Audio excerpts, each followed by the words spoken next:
Hola, ¿cómo están todos? Espero que el día de hoy se encuentren súper bien.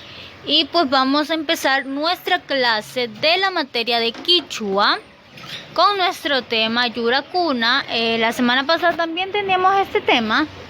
Y pues nuestro vocabulario tiene las siguientes palabras en español: hierba, espina, hoja, ortiga y clavel.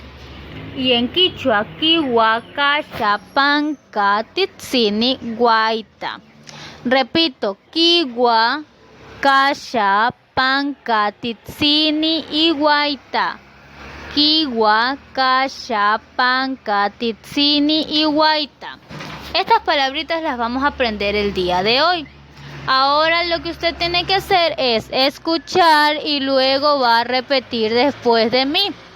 Repito, escuche y repita después de mí. Empecemos con kiwa. Kiwa. Muy bien, kiwa.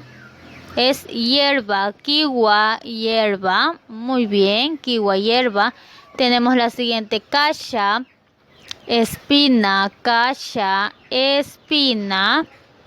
La siguiente palabrita es panca, hoja, panca, hoja. Muy bien.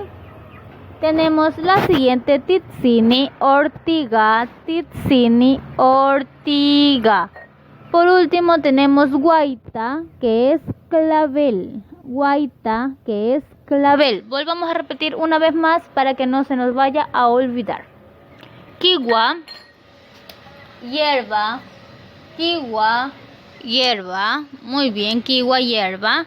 Kasha, espina. Kasha, espina. Siguiente, panca, hoja. Panca, hoja. Muy bien.